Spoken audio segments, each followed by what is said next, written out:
નમસ્કાર. Universal school આયોજિત online શિક્ષણમાં આપ સૌનું હાર્દિક સ્વાગત છે. મિત્રો, આપણે ધોરણ 9ની અંદર સ્વાધ્યાય નંબર 10 વર્તુળની ચર્ચા કરી રહ્યા હતા. અત્યાર સુધીના અગાઉના જે કાંઈ લેક્ચર ગયા એ લેક્ચરની અંદર આપણે વર્તુળના કેટલાક પદો જેવા કે ત્રિજ્યા, જીવા, વ્યાસ, ચાપ, વૃત્તખંડ, વૃત્તાંશની ચર્ચા કરી. પ્રમેય 10.1, પ્રમેય 10.2, પ્રમેય 10.3, પ્રમેય 10.4 આ ચારે પ્રમેયને આપણે સાબિતી સાથે શીખ્યા. પ્રમેય 10.5ના માત્ર વિધાનની ચર્ચા કરી હતી અને એને ગાણિતિક રીતે કઈ રીતે સમજાવી શકાય એવું આપણે સમજ્યા હતા. આજે આપણે શરૂ કરવાનું છે સ્વાધ્યાય 10.3 અને સાથે સાથે ગયા લેક્ચરની અંદર જે રીતે મેં કીધું હતું એ રીતે 10.3 કરશું અને સાથે ફરીથી પાછા દરેક પ્રમેયના વિધાનોની આજે આપણે ચર્ચા કરવાની છે. તો આવો શરૂ કરીએ ધોરણ 9માં સ્વાધ્યાય 10 વર્તુળ. સ્વાધ્યાય 10.3નો પહેલો પ્રશ્ન છે, વર્તુળોની જુદી જુદી જોડીઓ દોરો. આપણે એક સાથે બે વર્તુળની પેર દોરવાની છે. પ્રત્યેક જોડીના કેટલા બિંદુઓ સામાન્ય છે? સામાન્ય બિંદુઓની મહત્તમ સંખ્યા કેટલી થાય? આ પ્રશ્નની અંદર આપણે વર્તુળની બે પેર દોરવાની છે, બબ્બે વર્તુળો દોરવાના છે અને આ બે વર્તુળોમાં કેટલા બિંદુઓ સામાન્ય છે એવું આપણે નક્કી કરવાનું છે. તો અહીંયા આગળ વર્તુળની જુદી જુદી જોડીઓ દોરેલી છે. ધારો કે વર્તુળોની જુદી જુદી જોડીઓ નીચે પ્રમાણે છે. અહીંયા મેં 3 શક્યતાઓ વાળી વર્તુળની જોડીઓ દોરેલી છે. પહેલી શક્યતા, બીજી શક્યતા અને ત્રીજી શક્યતા. સૌથી પહેલી જોડીમાં આ વર્તુળ એ કહીએ અને આ વર્તુળ બી કહીએ. તો એ વર્તુળ અને બી વર્તુળ એકબીજાને એક પણ જગ્યાએ સ્પર્શ કરતા નથી. મતલબ કે અહીંયા લખી શકીએ કે સામાન્ય બિંદુ મળતું નથી અથવા તો સામાન્ય બિંદુની સંખ્યા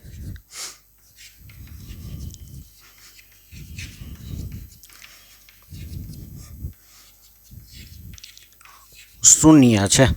આ બે વર્તુળમાં એક પણ બિંદુ આપણને સામાન્ય મળતું નથી. મતલબ કે સામાન્ય બિંદુઓની જે સંખ્યા છે એ સંખ્યા શૂન્ય છે. ત્યાર પછીની શક્યતા બીજી, આ એ વર્તુળ અને બી વર્તુળ. એ વર્તુળ અને બી વર્તુળ બંને વર્તુળ એકબીજાને એક સામાન્ય બિંદુ પીમાં સ્પર્શે છે. એ બિંદુ, આ એ વર્તુળ અને બી વર્તુળ બિંદુ પીમાં સ્પર્શે છે. તો કે અહીંયા આગળ આપણે કહી શકીએ કે સામાન્ય બિંદુ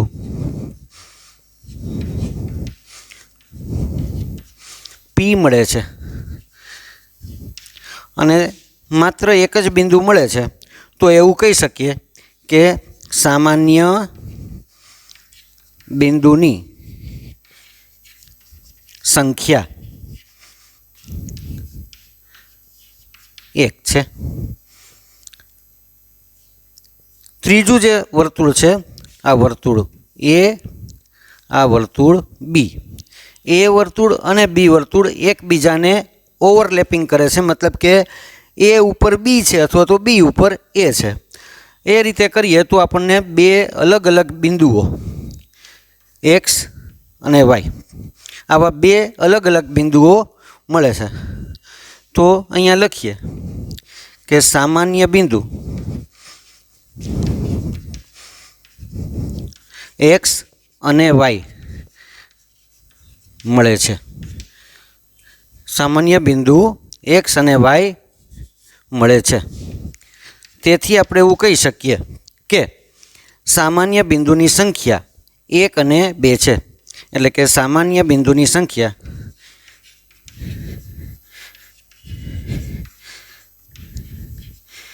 2 છે.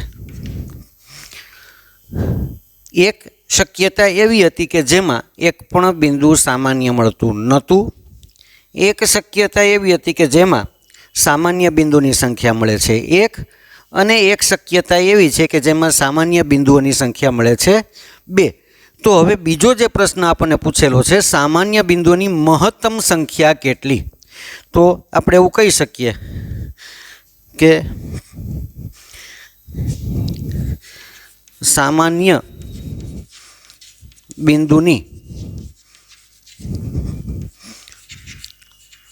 મહત્તમ સંખ્યા 2 છે. તો બે વર્તુળોને જ્યારે આપણે દોરવામાં આવે છે, જોડીઓમાં દોરીએ છીએ, બબ્બેના પેરમાં દોરીએ છીએ, તો એક શક્યતા એવી છે કે જેમાં શૂન્ય બિંદુ મળે છે, એક શક્યતા એવી છે કે જેમાં એક જ બિંદુ મળે છે, અને એક શક્યતા એવી છે કે જેમાં 2 બિંદુ મળે છે. તો સામાન્ય બિંદુ મળતા હોય એવા મહત્તમ બિંદુઓ કેટલા મળે છે આપણને? 1 અને 2. ત્યાર પછીનો છે પ્રશ્ન નંબર 2. ધારો કે તમને એક વર્તુળ આપવામાં આવ્યું છે, તેનું કેન્દ્ર શોધવાની રચના કરો. અહીંયા આપણને એક વર્તુળ આપેલું છે, આ વર્તુળનું આપણને કેન્દ્ર ખબર નથી. તો આવા વર્તુળનું કેન્દ્ર આપણે શોધતા શીખવાનું છે. કઈ રીતે શોધી શકાય? ચાલો તૈયારી કરીએ. આ રચના કરવા માટે તમારે એક પરિકરની જરૂર પડશે, સાથે સાથે એક સ્કેલની પણ જરૂર પડશે. તો પરિકર અને સ્કેલને તૈયાર રાખી અને ત્યારબાદ આપણે આ વર્તુળ કરવાનું થશે. અત્યારે એક વર્તુળ આપેલું છે. તમે ઘરે ગમે તે વાસણનો ઉપયોગ કરીને, વર્તુળાકાર વાસણનું કોઈ એક ડીશ મૂકીને કે એક વાટકી મૂકીને પણ આ પ્રકારના વર્તુળ દોરી અને એનું કેન્દ્ર શોધી શકશો. અહીંયા જે આપણને આકૃતિ આપવામાં આવેલી છે, આ આકૃતિનું આપણને કેન્દ્ર ખબર નથી. એનું કેન્દ્ર શોધવા માટે સૌથી પહેલાં તો આપણે કોઈ પણ વર્તુળમાંથી આપણે 3 બિંદુ હોય ત્યારે એક વર્તુળ બને, એટલે કે 3 અસમરેખ બિંદુઓ આપણે વર્તુળ ઉપર લઈએ. A, બીજું લઉં છું B, ત્રીજું એક બિંદુ લઉં C. 3 અસમરેખ બિંદુઓ A, B અને C માંથી પસાર થતા હોય એવા આપણે એક વર્તુળની રચના કરી. આ વર્તુળનું કેન્દ્ર આપણને ખબર નથી, તો સૌથી પહેલાં એના માટે આપણે આ જે બિંદુઓ છે A અને B એને જોડીએ.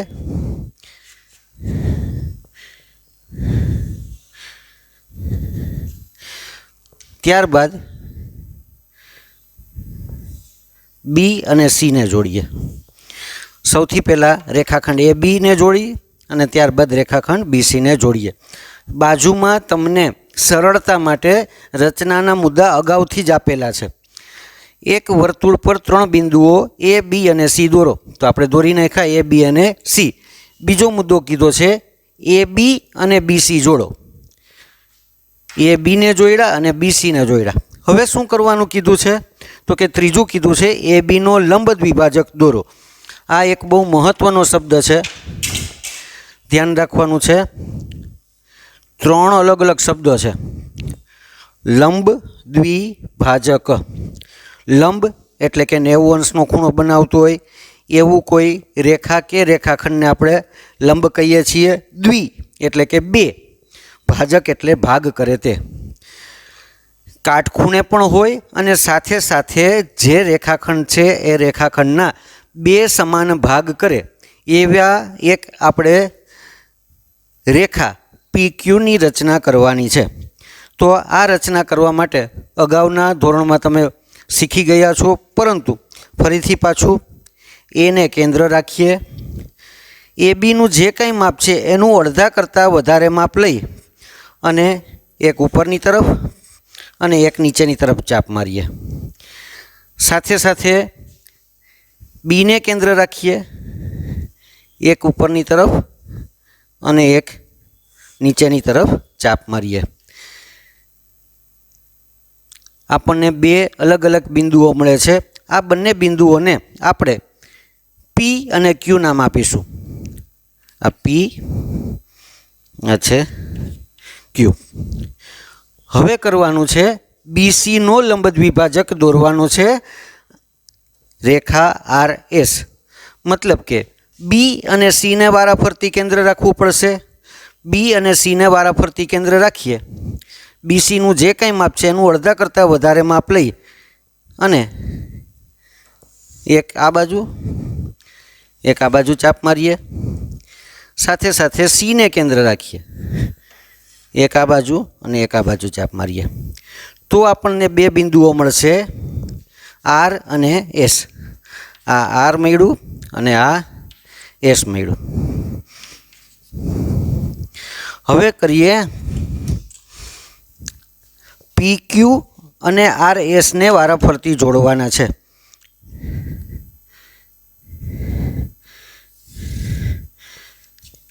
આ થઈ ગઈ રેખા પી ક્યુ. બીજી એક રેખા દોરવાની છે.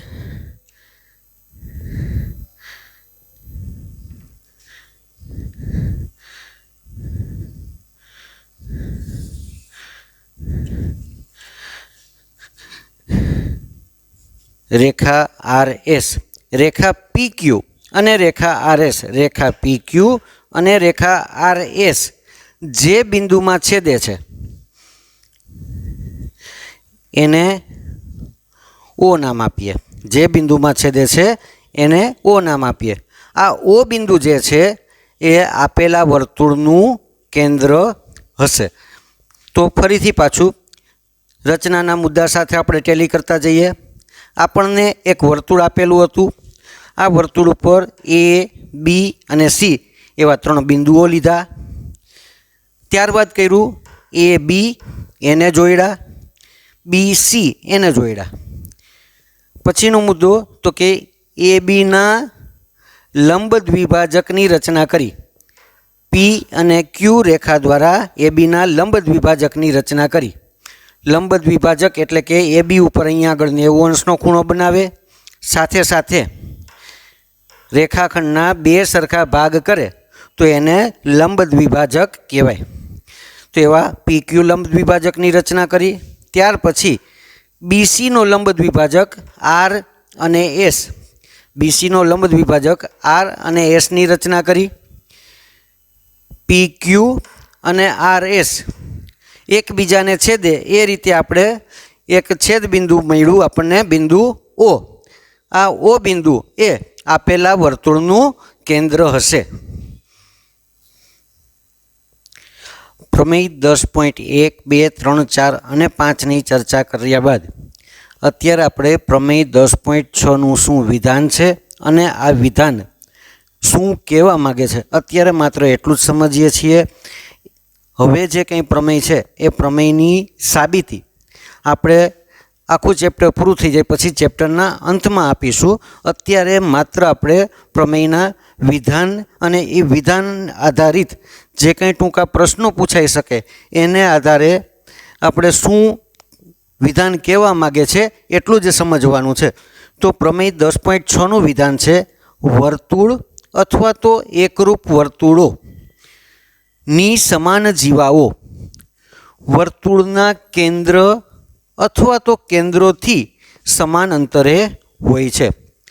કોઈ એક વર્તુળમાં જો જીવાઓની લંબાઈ સમાન હોય, જેટલી પણ જીવા હોય 2, 4, 5, 7 જેટલી જીવાઓ છે, આ બધી જીવાઓની જો લંબાઈ સમાન હોય તો બધી જીવાઓનું કેન્દ્રથી લંબ અંતર પણ સમાન જ હોય છે. અત્યારે પહેલી જે આકૃતિ છે એ આકૃતિમાં વર્તુળનું કેન્દ્ર પી છે. 2 જીવાઓ છે રેખાખંડ એ બી અને રેખાખંડ સીડી. આ બંને જીવાઓ વર્તુળના કેન્દ્ર પીથી સમાન અંતરે છે. મતલબ કે પીથી એમનું જેટલું અંતર છે એટલું જ અંતર પીથી એનનું અંતર છે. કોઈ એક વર્તુળ માટે અલગ અલગ જીવાઓનું કેન્દ્રથી લંબ અંતર સમાન હોય, અથવા તો એક સરખા વર્તુળો, 2 વર્તુળ હોય, 3 વર્તુળ હોય, 4 વર્તુળ, 5 વર્તુળ, જેટલા પણ અલગ અલગ વર્તુળ હોય, પણ જો વર્તુળો એકરૂપ મતલબ કે બંને વર્તુળોના માપ સમાન હોય તો વર્તુળના માપ પણ સમાન, સાથે સાથે જીવાનું માપ પણ જો સમાન હોય, એકરૂપ વર્તુળોની સમાન જીવાઓનું કેન્દ્રથી લંબ અંતર સમાન હોય છે. આ આકૃતિમાં આપણે વાત કરીએ રેખાખંડ AB, વર્તુળનું કેન્દ્ર છે P અને લંબ અંતર PM. આ જેટલું માપ છે એટલું જ માપ બીજું જે વર્તુળ છે Q કેન્દ્રવાળું વર્તુળ, એમાં XY અને AB આ બંનેની લંબાઈ સમાન છે, તો Q અને Z, P અને M અને Q અને Zનું અંતર સમાન થશે. બરાબર, ખ્યાલ આવી ગયો? કોઈ એક વર્તુળ અથવા તો અલગ અલગ એકરૂપ વર્તુળો, એની સમાન જીવાઓની જો લંબાઈ સમાન હોય તો વર્તુળના કેન્દ્રથી એનું જે અંતર છે આ અંતર પણ સમાન જ થાય. ત્યાર પછી છે પ્રમેય 10.7. પ્રમેય 10.6માં એવું કીધું હતું કે જો જીવાઓની લંબાઈ સમાન હોય તો જીવાનું લંબ અંતર, કેન્દ્રથી લંબ અંતર સરખું હોય છે. પ્રમેય 10.7નું વિધાન છે વર્તુળના કેન્દ્રથી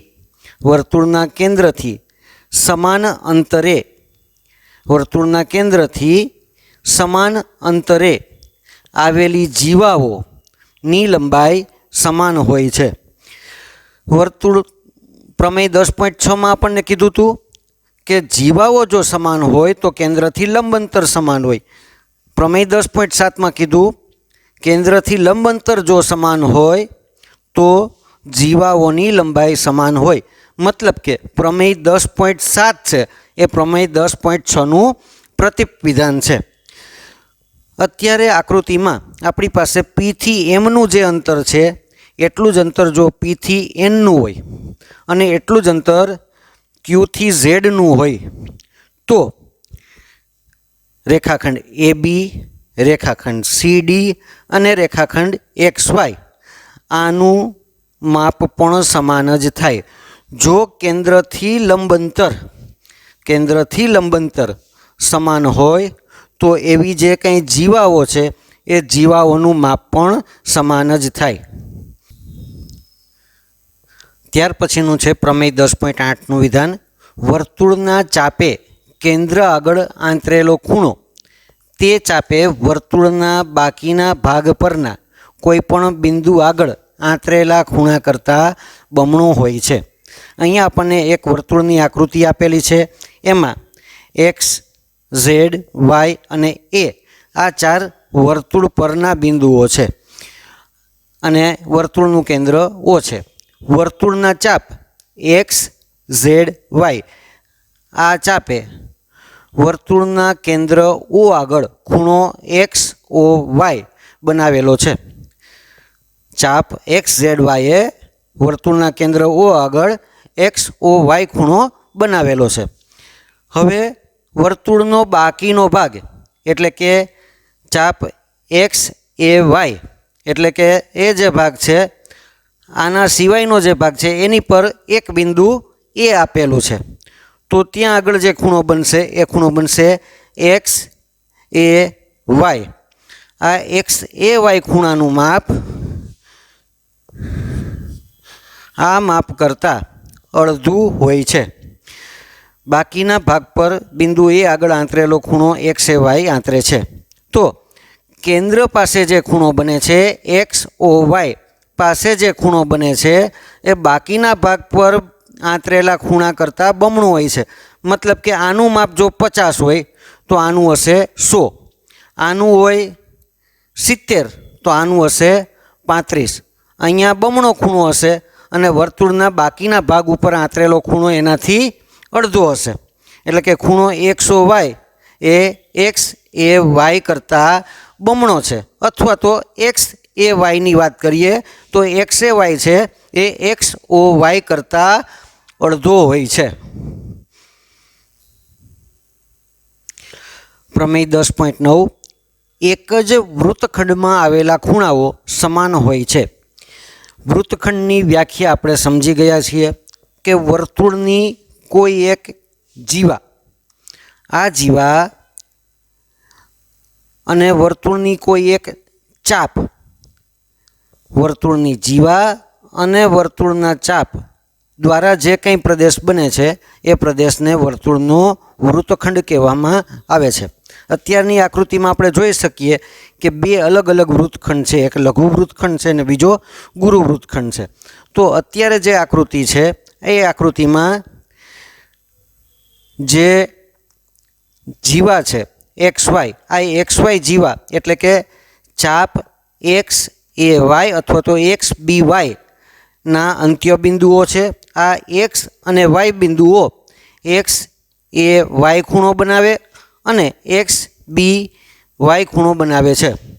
તો ખૂણો A અને ખૂણો B બંને એક જ વૃત્તખંડ ઉપર આવેલા ખૂણાઓ છે અને જો એક જ વૃત્તખંડ ઉપર આવેલા ખૂણાઓ હોય તો તે સમાન હોય છે.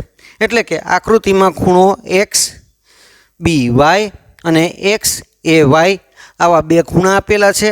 આ બંને ખૂણાઓ એક જ વૃત્તખંડમાં હોવાથી બંને ખૂણાઓ સમાન હોય છે. તો આ હતું આપણું સ્વાધ્યાય 10.3 એનો પ્રશ્ન પહેલો અને બીજો કર્યો. જે બીજો પ્રશ્ન હતો એ કોઈ એક વર્તુળ આપેલું હોય તો આ વર્તુળનું કેન્દ્ર કેવી રીતે શોધી શકાય એની એક રચનાત્મક પ્રવૃત્તિ હતી. આવી જ રચનાત્મક પ્રવૃત્તિ તમે ઘરે કોઈ પણ એક વાસણ મૂકી અને વાસણ દ્વારા વર્તુળ દોરો અને વર્તુળનું કેન્દ્ર શોધી શકશો.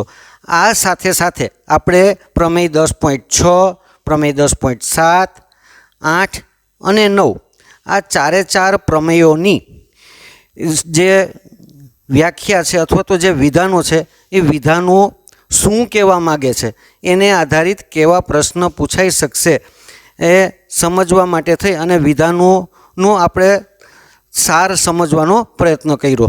તો આ હતો આજનો લેક્ચર નંબર 5. ફરી પાછા મળીશું આવતા લેક્ચરમાં. ત્યાં સુધી રજા આપશો. નમસ્કાર, આભાર.